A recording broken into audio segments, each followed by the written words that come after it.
नमस्कार, मी भक्ती देशमुख. विचारक्रांती सार्वजनिक वाचनालय व अभ्यासिका जाखोरी यांच्याद्वारे आयोजित विचारक्रांती कट्ट्यामध्ये गेले 2 दिवस आपण कवितेचा आस्वाद घेतलात, शेतकऱ्यांच्या व्यथा जाणून घेतल्या आणि आज एकांतवासातून इतिहास घडवणाऱ्या काही माणसांना आपण भेटणार आहोत. इतक्या सुंदर उपक्रमाचं आयोजन केल्याबद्दल आणि त्यात बोलण्याची संधी दिल्याबद्दल मी विचारक्रांती सार्वजनिक वाचनालयाच्या संपूर्ण टीमचे आणि विशेषतः अध्यक्ष खाडे सरांचे खूप मनापासून आभार मानते.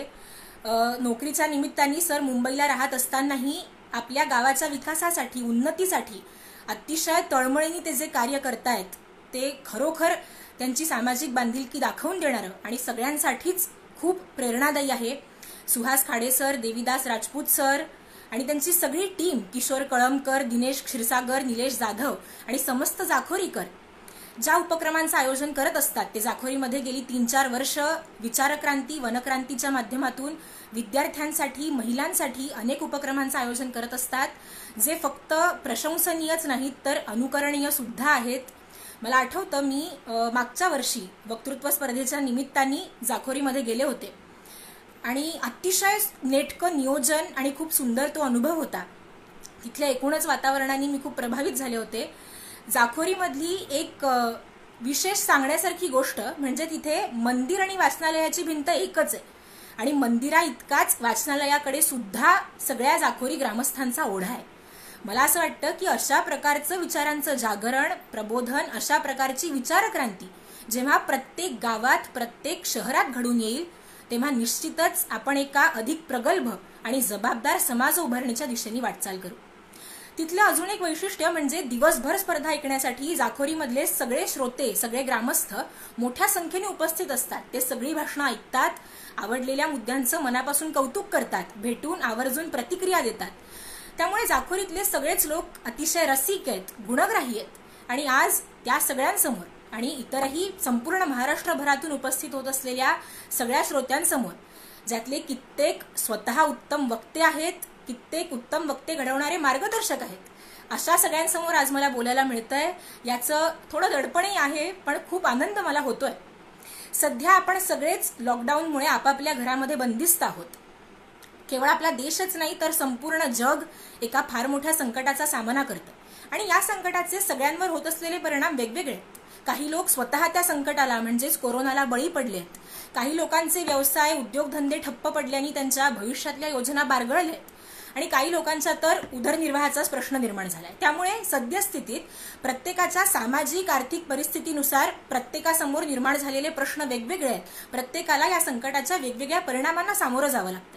पण एक परिणाम मात्र सगळ्यांसाठी सारखा आहे, कॉमन आहे आणि तो म्हणजे एकांतवास.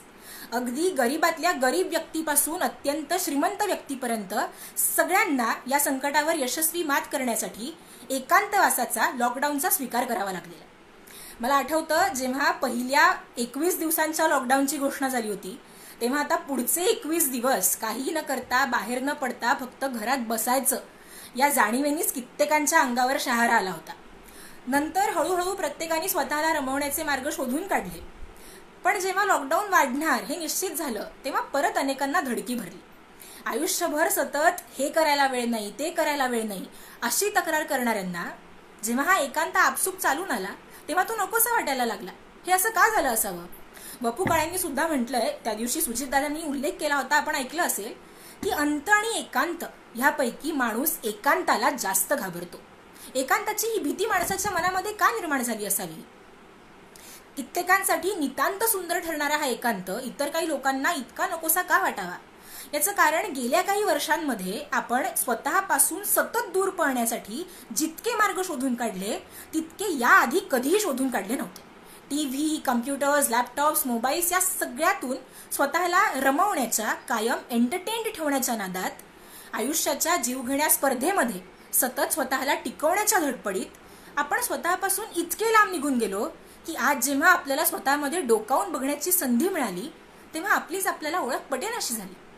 ज्या आपल्या नात्यांसाठी, आपल्या जवळच्या माणसांसाठी आपण आयुष्यभर धावत राहिलो, परिश्रम घेतले, त्याच आपल्या कुटुंबियांसोबत वेळ घालवण्याची संधी मिळाल्यावर काहीच दिवसात कंटाळून आपण बाहेर पडण्याचे मार्ग शोधायला लागलो, कारण शोधायला लागलो. गमतीचा भाग बघा, एखाद्या जी घर नावाची वास्तू उभी करण्यामध्ये एखाद्या सर्वसामान्य मध्यमवर्गीय माणसाची आयुष्यभराची पुंजी खर्च होते, त्याच घरात साधं 1 महिना राहायचं म्हटलं तर ते इतकं त्रासदायक वाटावं ह्याच्या इतकं दुसरं दुर्दैव नाही. पास्कल नावाचा एक खूप मोठा गणितज्ञ, भौतिकशास्त्रज्ञ आणि तत्ववेत्ता होऊन गेला. त्याचं एक अतिशय मार्मिक वाक्य, तो म्हणतो, all of humanity's problems stem from man's inability to sit quietly in a room alone. माणसाच्या सगळ्या समस्या या त्याच्या एका खोलीत शांतपणे एकट्याने बसण्याची क्षमता नसल्यामुळे निर्माण होतात.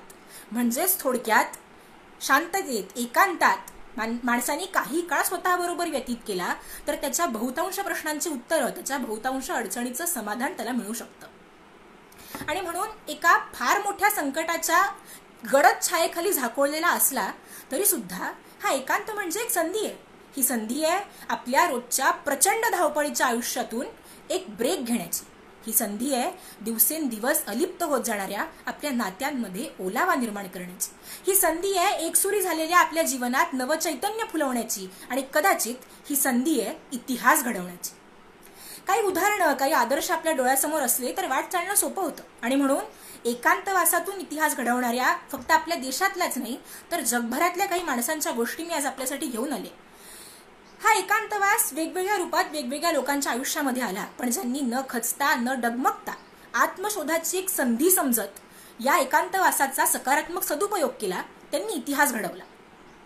अशी कितीतरी उदाहरणं आहेत. एकांतवासाचे वेगवेगळे प्रकार आहेत आणि त्या सगळ्या प्रकारच्या एकांतवासातून इतिहास घडवणाऱ्यांची उदाहरणं आपल्याला बघायला मिळतात.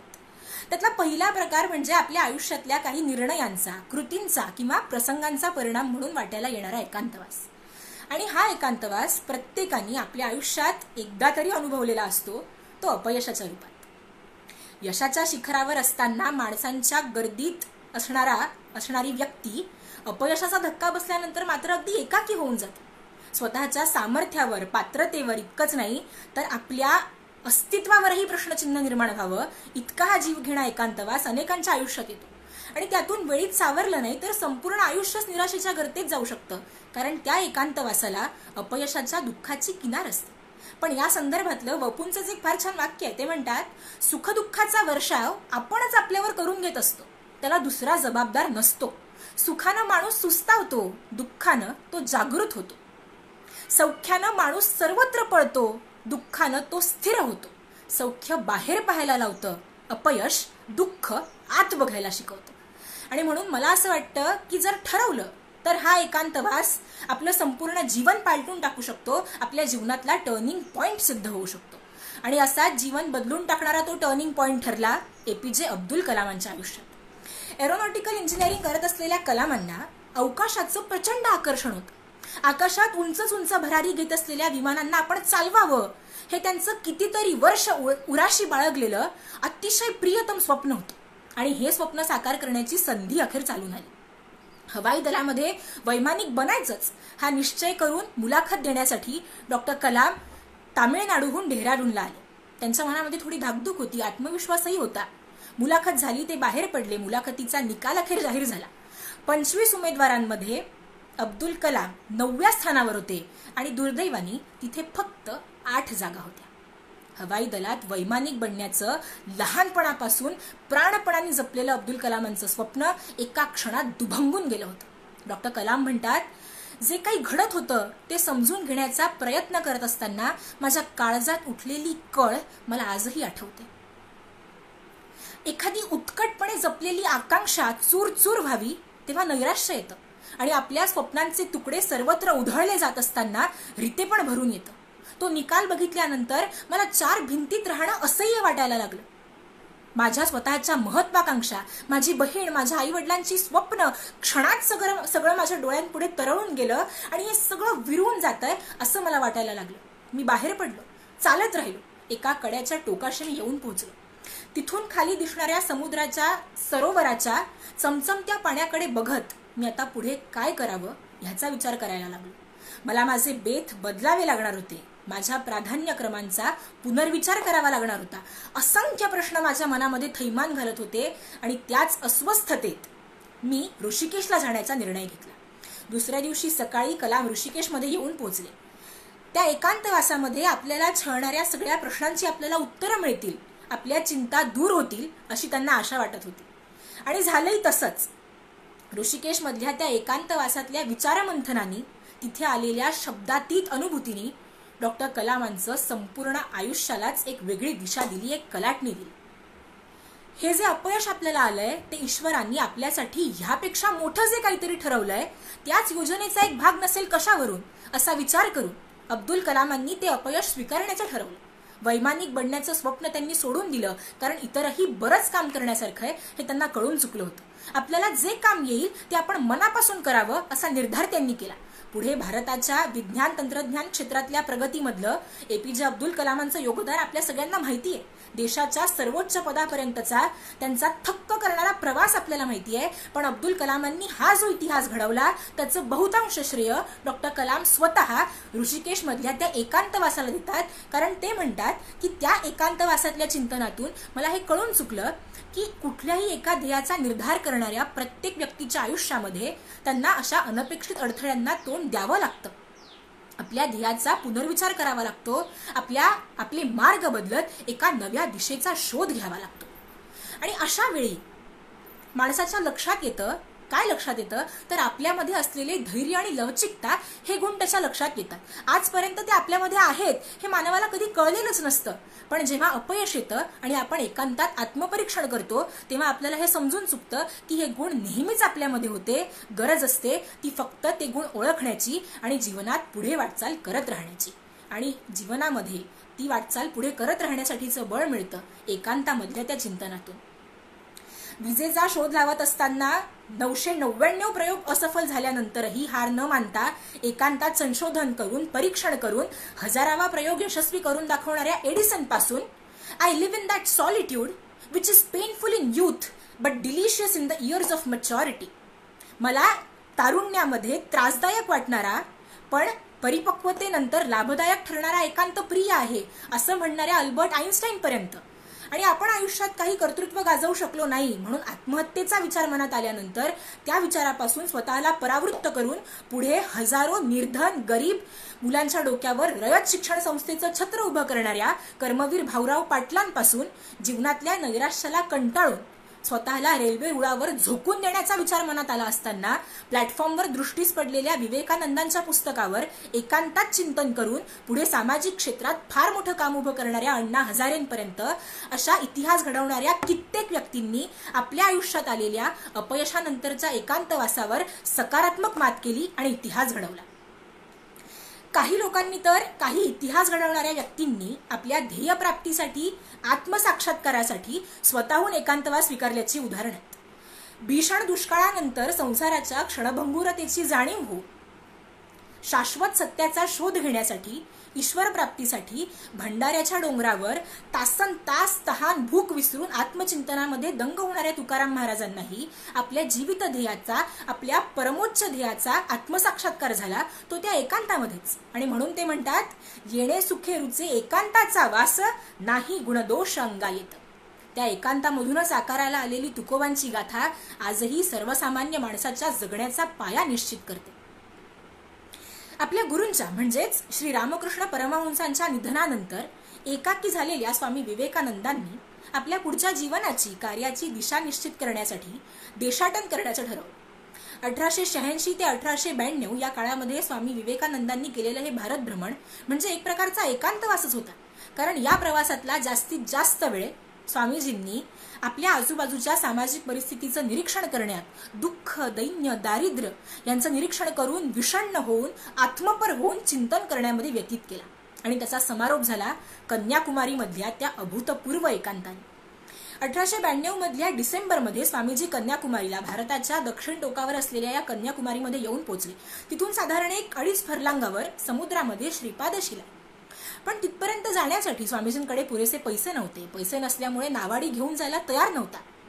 तेव्हा स्वामीजींनी काय करावं तर त्या शार्क मासे असलेल्या खवळत्या समुद्रामध्ये त्यांनी स्वतःला झोकून दिलं आणि पोहत ते श्रीपाद शिलेवर जाऊन पोहोचले. तिथून पुढचे 3 दिवस 3 रात्री स्वामीजी त्या एकांतात चिंतनामध्ये मग्न होते. एवढे 3 दिवस 3 रात्री स्वामीजींनी कशाचं चिंतन केलं? जणू काही संपूर्ण हिंदुस्थान त्यांच्या डोळ्यांपुढे उभा होता. त्याचा गौरवशाली भूतकाळ जसा त्यांना दिसत होता, तशाच त्याच्या वर्तमानातल्या अवनतीमुळे त्यांच्या हृदयाला वेदना होत होती. त्याच्या पारतंत्र्यामुळे ते व्यथित झाले. आपल्या मातृभूमीचं गौरव, आपल्या मातृभूमीचं वैभव पुन्हा प्रस्थापित करायचं असेल तर त्यासाठी काय केलं पाहिजे याची योजना त्यांच्या मनामध्ये आकार घ्यायला लागली. या देशातल्या दारिद्र्यात खितपत पडलेल्या लोकांना त्यातून बाहेर काढण्यासाठी आपण कार्य करायचं हे त्यांच्या मनाने निश्चित केलं. आपल्या राष्ट्राचं वैभव पुनरपी प्रस्थापित करायचं असा संकल्प त्यांनी घेतला. पुढे अमेरिकेत माझ्या अमेरिकन बंधू आणि भगिनींनो अशा संबोधनाने सुरू केलेल्या स्वामी विवेकानंदांच्या त्या ओजस्वी भाषणांनी घडवलेला न भूतो न भविष्यती असा अभूतपूर्व इतिहास आपल्या सगळ्यांना ज्ञात आहे. आपलं संपूर्ण जीवन शिवभावे जीवसेवेसाठी त्यांनी समर्पित केलं, पण त्यांच्या या जीवित ध्येयाचा साक्षात्कार त्यांना झालेला होता श्रीपाद शिलेवरच्या त्या 3 दिवसांच्या एकांतामध्ये. आणि म्हणून स्वामी विवेकानंद म्हणतात, talk to yourself once a day, otherwise you may miss meeting an excellent person in this world. स्वतःशी रोज किमान एकदा तरी संवाद साधा, नाहीतर या जगातल्या एका कमालीच्या माणसाला तुमचं भेटणं राहून जाईल. छत्रपती शिवाजी महाराजांच्या सुद्धा कित्येक योजना एकांतातच आकाराला आलेल्या होत्या. अफझल भेटीच्या वेळी सगळीकडे भीतीचं वातावरण निर्माण झालेलं असताना एकांतात चिंतन करून विचारविनिमय करून महाराजांनी अशी काही योजना आखली की त्या योजनेला अफझल सारखा बलाढ्य सरदार सुद्धा बळी पडला.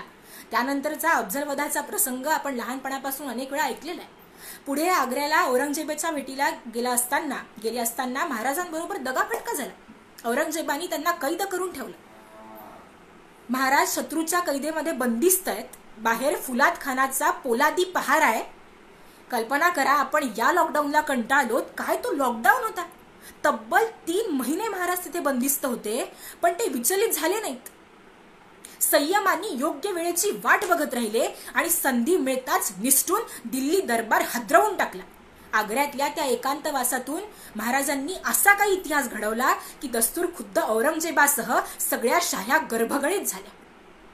काय रोमांचकारी इतिहास. भारतीय संविधानाची ऐतिहासिक घटना लिहिणाऱ्या डॉक्टर बाबासाहेब आंबेडकरांनी सुद्धा अभ्यासासाठी चिंतनासाठी वेळोवेळी अशा प्रकारचा एकांतवास स्वीकारल्याचे प्रसंग आहे. त्यांच्या आयुष्यातला, त्यांच्या चरित्रातला एक फार बोलका प्रसंग आहे. एकदा बाबासाहेब नेहमीप्रमाणे आपल्या अभ्यासिकेत वाचन लेखन करत बसलेले होते. संध्याकाळची वेळ होती.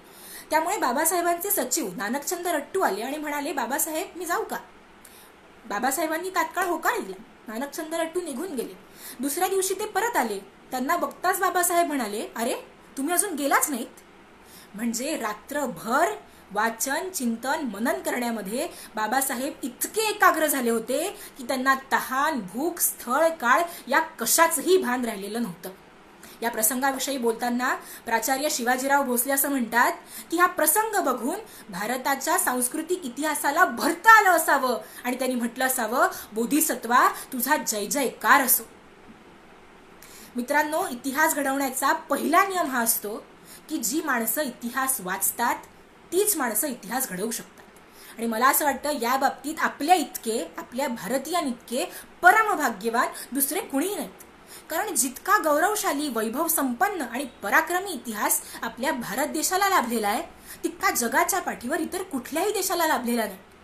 आणि त्या इतिहासाचं अध्ययन करण्यासाठी, त्याचं वाचन करण्यासाठी, तो समजावून घेण्यासाठी या एकांतवासा इतकी चांगली संधी आपल्याला दुसरी मिळणार नाही. सध्या आपण सगळे ज्या एकांतवासामध्ये बंदिस्त आहोत तो एकांतवास म्हणजे परिस्थितीच्या अपरिहार्यतेमुळे आपल्याला स्वीकारावा लागलेला एकांतवास. आणि या एकांतवासाचा जेव्हा मी विचार करते आणि या एकांतवासातून इतिहास घडवणाऱ्यांची जेव्हा आठवण करते तेव्हा मला पहिलं नाव आठवतं ते स्वातंत्र्यवीर सावरकरांचं, ज्याच्या नावाने सुद्धा हृदयाचा थरकाप उडावा अशी फाशीपेक्षा भयंकर काळ्या पाण्याच्या 2 जन्मठेपांची शिक्षा हसत मुखाने स्वीकारून सावरकरांनी 1911 मध्ये अंदमानाच्या नरकात पाऊल ठेवलं. ज्या काळा दरवाजातून सावरकर अंदमानमध्ये शिरले तो काळा दरवाजा तेव्हा जो बंद झाला तो थेट सावरकरांसाठी उघडला 10 वर्षांनंतर म्हणजे 1921 मध्ये. त्यानंतरही पुढचे 3 वर्ष हिंदुस्थानातल्या तुरुंगामध्ये ते बंदिस्त होते आणि नंतरचे पुढचे 14 वर्ष रत्नागिरीत स्थानबद्धतेत होते. वीर सावरकरांचं संपूर्ण चरित्र म्हणजे वीररसांनी ओतप्रोत भरलेली एक अद्भुत रम्य आणि रोमहर्षक गाथा आहे. आणि त्यातलं अंदमान पर्व अत्यंत रौद्र आणि भीषण आहे. या भयानक सावरकरांच्या एकांतवासामध्ये शौर्य, धैर्य आणि सहनशीलता या मानवी सद्गुणांची पराकाष्ठा झालेली आहे. मातृभूमीवरच्या प्रेमासाठी माणसाने वेदनांचं, दुःखाचं हलाहल कुठपर्यंत पचवावं याचं ते एक अद्भुत प्रात्यक्षिक आहे. आणि बरं, तो एकांतवासही आपल्या एकांतवासासारखा सुखासुखी आणि आरामदायी एकांतवास नव्हता. तर कोलू ओढणं, घाण्याला जुंपलं जाणं, हात वर टांगून तासनतास उभं ठेवणं, अशा प्रकारच्या प्रचंड वेदनादायी शिक्षांची तरतूद सुद्धा दयाळू इंग्रज सरकारने केलेलीच होती. अत्यंत भीषण असा तो एकांतवास होता. आणि त्यातही इंग्रज सरकारच्याच भाषेत सावरकर हे डेंजरस कैदी असल्यामुळे सुरुवातीचे कित्येक दिवस त्यांची तुरुंगातल्या इतर राजबंद्यांसोबत, इतर कैद्यांसोबत दृष्टादृष्ट म्हणजे नजरभेट सुद्धा होऊ नये ह्याची काळजी घेतली जात होती. आपण याची फक्त कल्पनाच करू शकतो. बोलून किंवा ऐकून समजण्यासारखी ही वाक्य नाहीत. तगमग सुद्धा फार छोटा शब्द वाटतो. आणि या भयानक एकांतवासामध्ये राहत असताना ज्या यातनांना कंटाळून अनेकांनी आपलं जीवन संपवून टाकण्याचा निर्णय घेतला, त्या यातना सहन करत असतानाही सावरकर डगमगले नाहीत. त्यांनी काय करावं? तर महाकाव्य रचण्याचं आपलं लहानपणापासून स्वप्न होतं, पण वयाच्या 15व्या वर्षीच स्वतःला भारतीय स्वातंत्र्य लढ्यामध्ये झोकून दिल्यामुळे ते स्वप्न पूर्ण करण्यासाठी कधी वेळच मिळाला नाही. आता या जन्मठेपेच्या निमित्ताने हा एकांतवास आयतात चालून आलाय, तेव्हा महाकाव्य रचण्याचं आपलं स्वप्न पूर्ण करावं. बरं, ते महाकाव्य रचायचं तर त्यासाठी जवळ लेखणी, कागद काहीही बाळगण्याची परवानगी नाही. मग काय केलं असेल? तर एखाद्या अडकुचीदार दगडांनी तुरुंगातल्या त्या दगडांच्या भिंतीवर महाकाव्य कोरायचं. काही दिवसात ते मुखोद्गत करून पाटी पुन्हा नव्या काव्यासाठी कोरी करायची. अशा पद्धतीने सावरकरांनी मराठी साहित्य क्षेत्राचं वैभव वाढवणाऱ्या अजरामर कलाकृतींची, अजरामर काव्याची निर्मिती केली. मित्रांनो, सध्या आपल्या परीक्षा होतील की नाही, झाल्या तर कुठल्या स्वरूपात होतील, याबाबत सगळी अनिश्चितता असल्यामुळे इतका एकांत असून, इतका सगळा मोकळा वेळ असूनही अभ्यास होत नाही, अशी माझी तक्रार आहे. अनेकांची ती असेल. पण अशा वेळी सावरकरांच्या जीवनातला हा प्रसंग नुसता आठवला तरी खरंच लाज वाटते. आपल्या परीक्षेबाबत शाश्वती नाही, कल्पना करा सावरकरांच्या जीविताबाबत शाश्वती नव्हती. अंदमानला जाण्यासाठी सावरकर जेव्हा महाराजा बोटीवर चढले, त्या प्रसंगाचं वर्णन करताना ते म्हणतात की मी जणू जिवंतपणे आपल्या तिरडीवर बांधला जातोय असा अनुभव मला तेव्हा येत होता. म्हणजे जिथून जिवंत परत येण्याची शक्यता जवळजवळ नाही, मृत्यूची टांगती तलवार सतत डोक्यावर आहे, अशा परिस्थितीमध्ये हा माणूस महाकाव्य रचतो. तुरुंगामधल्या इतर राजबंद्यांसाठी, कैद्यांसाठी साक्षरता वर्ग चालवतो, त्यांचं प्रबोधन करतो आणि अनादि मी, अनंत मी, अवध्य मी भला, मारिल रिपू जगती असा कवण जन्मला असं म्हणत थेट मृत्यूलाच आव्हान देत त्यावर विजय मिळवत मातृभूमीमध्ये परत येऊन असा काही इतिहास घडवतो की त्यातून पुढच्या कित्येक पिढ्यांना प्रेरणा मिळत राहील. मंडालेच्या तुरुंगामध्ये 6 वर्ष बंदिस्त असताना गीता रहस्य लिहिणारे लोकमान्य टिळक असतील, आत्मशुद्धीच्या प्रयोगासाठी वेळोवेळी एकांतवासात साधना करणारे गांधीजी असतील, विनोबाजी असतील, तब्बल 28 वर्ष तुरुंगवासात राहणारे नेल्सन मंडेला असतील, कितीतरी उदाहरणं आहेत. या सगळ्या व्यक्तींनी आपल्या आयुष्यात आलेल्या एकांतवासाला, जो बहुतेकांच्या आयुष्यामध्ये अतिशय वेदनादायी आणि कष्टप्रद होता, तरी सुद्धा त्याला एक संधी मानलं. त्या एकांतवासामध्ये आपल्या जीवननिष्ठा, आपली तत्व अधिक पक्की करून त्यांच्यावर ठामपणे पाय रोवून उभे राहत त्या एकांतवासातून बाहेर पडल्यानंतर नव्या जोमाने आपल्या कार्याला सुरुवात केली. या सगळ्या माणसांनी फक्त इतिहास घडवलाच नाही, तर हजारोंना इतिहास घडवण्याची प्रेरणा दिली. आणि याचं सर्वोत्तम उदाहरण म्हणजे रिअल लाईफ मुन्नाभाई म्हणून ओळखले जाणारे लक्ष्मण गोळे. रागाच्या भरात अनवधानाने घडलेल्या एका गुन्ह्यामुळे लक्ष्मण गोळे या तरुणावर गुन्हेगार असल्याचा ठपका लागला. पुढे वाईट मित्रांच्या संगतीमुळे ते गुन्हेगारी विश्वामध्ये ओढले गेले. घातक शस्त्र जवळ बाळगून खुनाचा प्रयत्न आणि खंडणी वसुलीसारख्या तब्बल 19 गुन्ह्यांचा लक्ष्मणवर असलेल्या गुन्ह्यांमध्ये समावेश होता. 2 वेळा तो तडीपारही झाला. पण इतकं सगळं झाल्यानंतरही त्याचं आयुष्य बदलून टाकणारा, त्याच्या आयुष्याला कलाटणी देणारा एकांतवास त्याच्या जीवनामध्ये आला. तो पुण्याच्या आर्थर रोडवरच्या तुरुंगवासात असलेल्या एकांतवासात. पुण्याच्या आर्थर रोडवरच्या तुरुंगात लक्ष्मण गोळे असताना तिथे सर्वोदय मंडळांनी वाटप केलेल्या माझे सत्याचे प्रयोग या आत्मकथेची प्रत त्याच्या हातात पडली आणि तिथून त्याचं आयुष्य आमूलाग्र बदलून गेलं. लक्ष्मण गोळे म्हणतात, त्या पुस्तकातल्या गांधी विचारांचा माझ्या मनावर फार मोठा परिणाम झाला. तुरुंगवासातल्या एकांतामध्ये मी तासनतास वाचलेल्या प्रकरणांवर विचार करायला लागलो. माझ्या वैचारिक पातळीमध्ये आमूलाग्र आणि सकारात्मक बदल घडून येऊन मी गुन्हेगारी विश्वातून बाहेर पडण्याचा निर्णय घेतला. कधी काळी टोळी युद्धाशी जवळचा संबंध असलेल्या लक्ष्मण गोळेंनी स्वतःला कायद्याच्या हवाली केलं. चांगल्या वागणुकीमुळे 7 वर्षांची तुरुंगवासांची शिक्षा कमी करून ती फक्त 4 वर्षांची करण्यात आली. नाशिकमधल्या तुरुंगात असताना विविध कामं करत सामाजिक जीवनाचा मानस अंगी बाळगत सत्याच्या मार्गावरून चालण्याच्या तसदीबद्दल क्षमस्व सत्याच्या मार्गावर चालण्याच्या निर्धारासह लक्ष्मण गोळे नव्या उमेदीनं तुरुंगाबाहेर पडला. त्यानंतर सन्मार्गाला लागल्यानंतर विवाह करून आपल्या पहिल्या मुलीचं नावही त्यांनी सत्या ठेवलंय. आज लक्ष्मण गोळे गावागावात जाऊन गांधी विचारातून आयुष्याचा अन्वयार्थ कसा उलगडू शकतो ते सांगतात.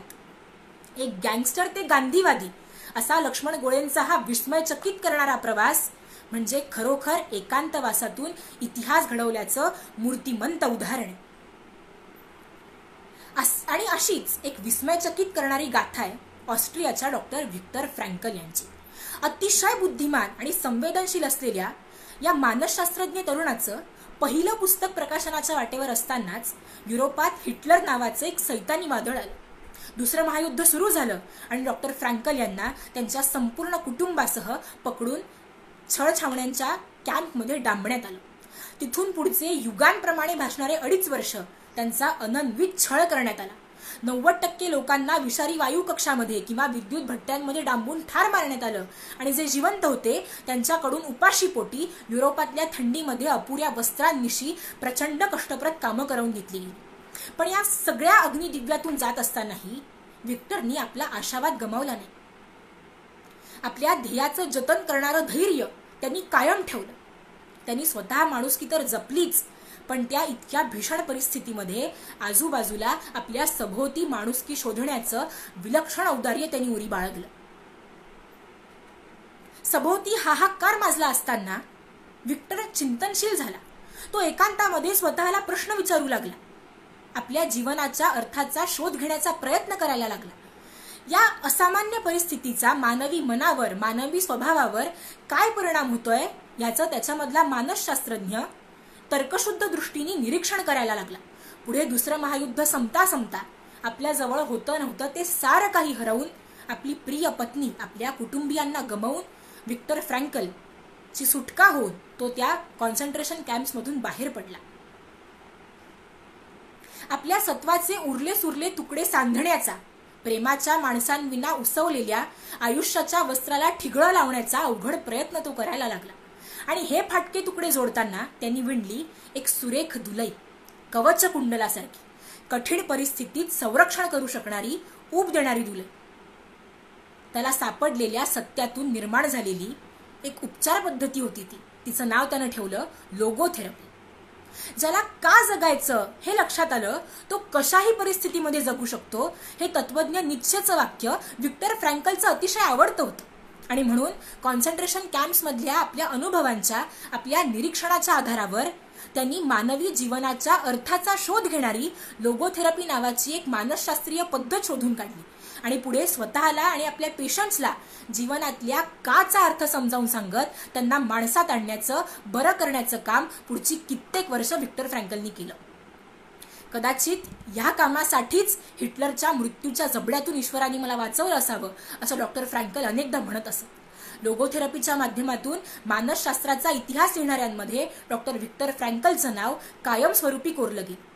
हिटलरच्या या छळछावण्यांना बळी पडणाऱ्यांमध्ये डॉक्टर फ्रँकल एकटेच नव्हते. त्यामध्ये इतरही लाखो ज्यूइश लोक होते. पण त्यात विशेषत्वानी होती ॲन फ्रँक नावाची एक मनस्वी मुलगी. वयाच्या 13 ते 15 या भरभरून जगून घेण्याच्या, मोठं होण्याच्या, फुलण्याच्या, बागडण्याच्या वयामध्ये ॲनला आपल्या कुटुंबियांसोबत राहावं लागलं. ते एका इमारतीच्या आतल्या बाजूला असणाऱ्या गुप्त घरामध्ये बाहेरच्या जगापासून लपून आपला जीव वाचवण्यासाठी एकांतवासात तब्बल 25 महिने. आणि या 2 वर्षात ॲननी स्वतःच लिहिलेल्या डायरीमध्ये तिची असंख्य रूपं आपल्याला बघायला मिळतात.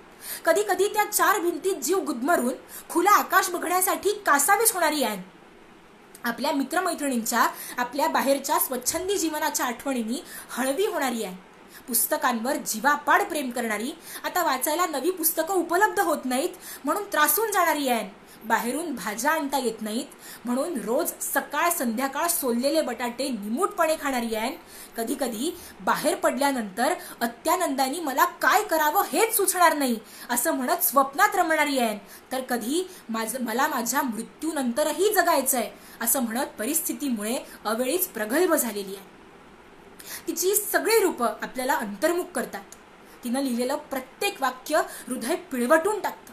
एका ठिकाणी ॲन म्हणते की आत्ता आम्ही ज्या परिस्थितीत राहतो आहोत त्याचा विचार केल्यानंतर मी बहुधा याच निष्कर्षाप्रत येऊन पोहोचते की ज्यांना लपण्याची सुद्धा सोय नाही अशा कितीतरी जीव लोकांचा जगण्याचा विचार केला तर त्यांच्या तुलनेत आमचं हे एकांतवासातलं घर म्हणजे जणू स्वर्गच आहे. आजच्या या पार्श्वभूमीवर ॲनचं वाक्य वाचलं आणि डोळ्यात पाणी आलं. आपल्याकडे आपलं राहतं घर आहे, 2 वेळेचं अन्न आपल्याला मिळतंय, आपले कुटुंबीय आपल्या सोबत आहेत, तरी आपण कंटाळलोत. आपण परम भाग्यवान आहोत. ज्यांच्या डोक्यावर राहायला छप्पर नाही, ज्यांच्या 2 वेळच्या जेवणाचा प्रश्न आहे, त्यांचा विचार करून आपण हे सगळं आनंदाने स्वीकारायला हवंय. किंबहुना आपल्याला त्यांच्यासाठी काही करता येतंय का याचा विचार करायला हवाय. दुर्दैवानी 25 महिने त्या एकांतवासातल्या घरात राहिल्यानंतर ॲन फ्रँकला तिच्या कुटुंबियांसह पकडण्यात आलं. त्यांनाही कॉन्सन्ट्रेशन कॅम्प्समध्ये डांबण्यात आलं.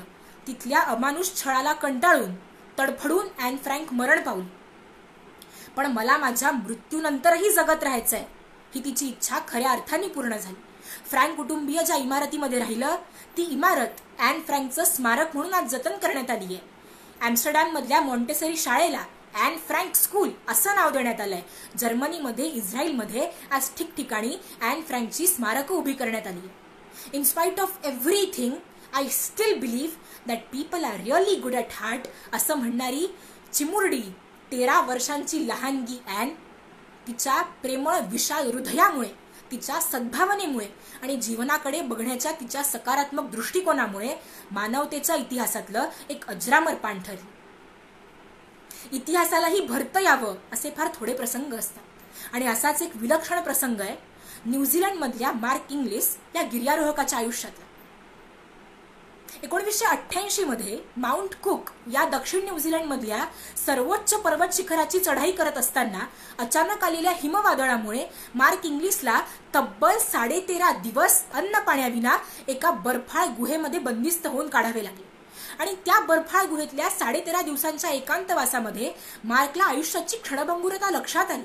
पण म्हणूनच जेवढे दिवस आपण जिवंत आहोत तेवढे दिवस भरभरून जगून घ्यायचं असा निर्धार त्यांनी केला.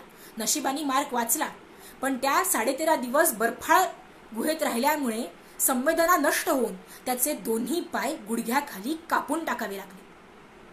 बर्फाळ पर्वताच्या अंगाखांद्यांवर खेळणाऱ्या मार्कसाठी हा जबरदस्त दणका होता. तो पुरता खचून गेला. वय होतं अवघे 23 वर्ष.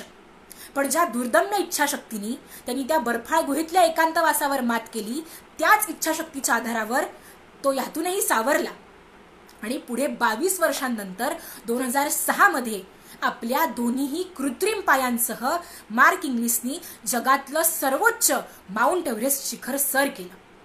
त्यावेळी खुद्द माउंट एव्हरेस्टचेही डोळे पाणावले असावेत, त्याला गहिवरून आलं असावं, कारण मार्क इंग्लिसच्या रूपात एक चालता बोलता इतिहास त्यांनी अनुभवलेला होता. अमेरिकेतल्या मिच अल्बम या एका रोजच्या धकाधकीच्या जीवनाला कंटाळलेल्या तरुणांनी सहज आठवण आली म्हणून आपल्या एका कॉलेजमधल्या जुन्या प्राध्यापकांना भेटायला जाण्याचा निर्णय घेतला. त्याला भेटायला आलेलं बघून प्रोफेसर मॉरी अतिशय आनंदित झाले, पण मिच मात्र हेलावून गेला, कारण त्याचे कॉलेजमधले लाडके प्रोफेसर एका असाध्य आजारामुळे आता मृत्यूशय्येवर होते. पण त्याही पेक्षा जास्त हादरवून टाकणारी गोष्ट ही होती की मृत्यूशय्येवर असताना ते अतिशय स्थितप्रज्ञाप्रमाणे आपल्या मृत्यूची शांततेत वाट बघत होते, त्याच्या स्वागतासाठी तयार होते.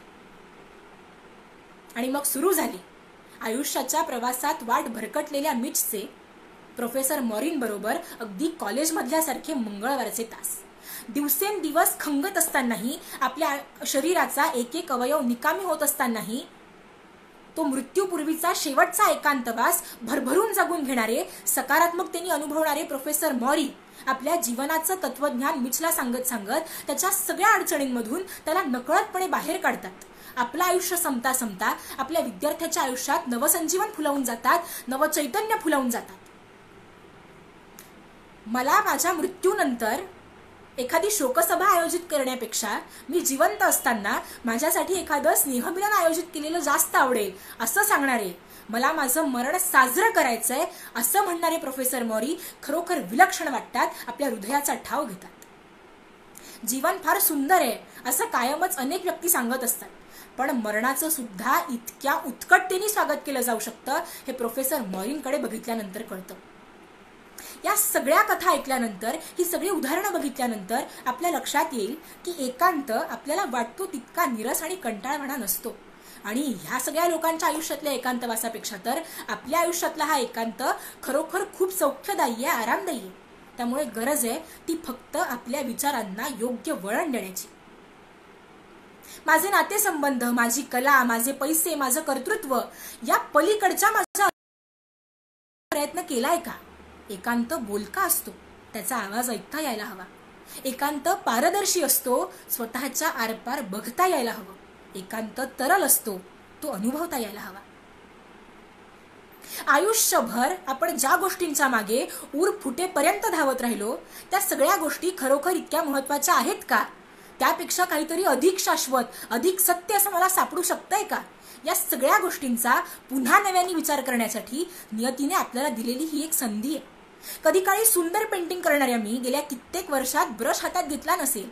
कधीतरी सुंदर सुरेल गाणाऱ्या मी वेळेशी स्पर्धा करता करता मनसोक्त गुणगुणायचं विसरून गेली असेल.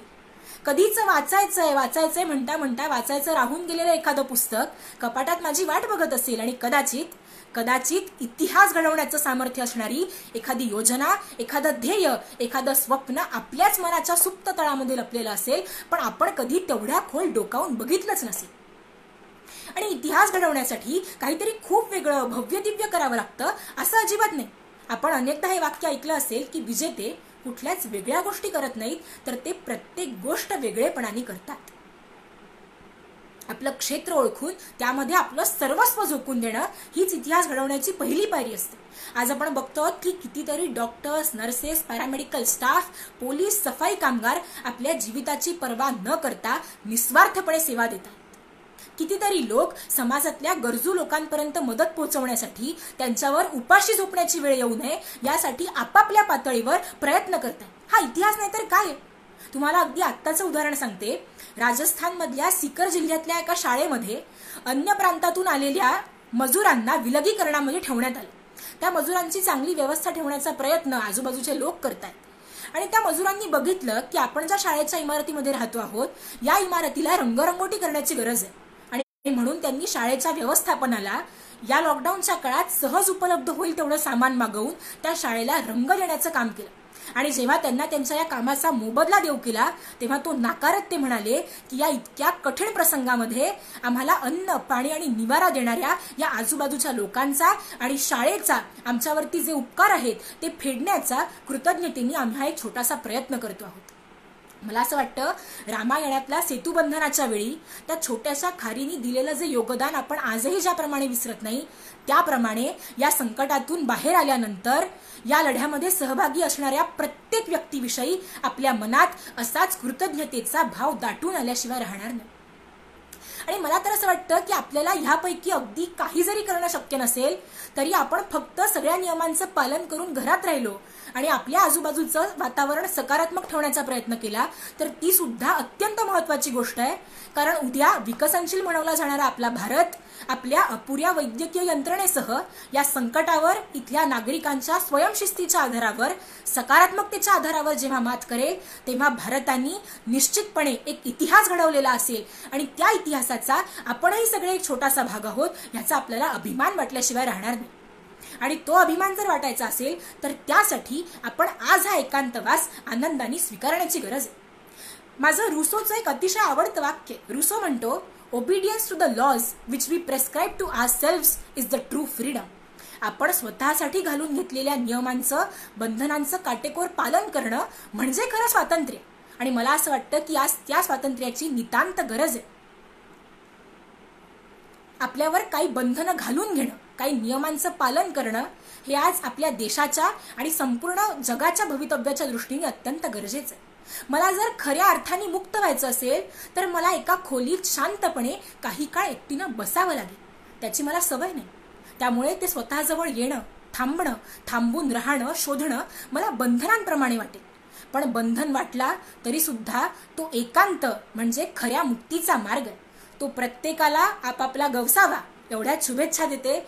आज आपण मोठ्या संख्येने उपस्थित राहिलात. मला आपल्या सगळ्यांच्या कमेंट्स दिसतायत, पण हा विषय मांडणं महत्त्वाचं असल्यामुळे मी आपल्याला प्रतिसाद देऊ शकली नाही. पण आपण आवर्जून ऐकायला आलात त्याबद्दल आपले आणि या उपक्रमाच्या निमित्ताने हे सगळं चिंतन करण्याची संधी दिल्याबद्दल सुहास खाडे सर आणि त्यांच्या संपूर्ण टीमचे परत एकदा खूप मनापासून आभार मानते आणि थांबते. धन्यवाद.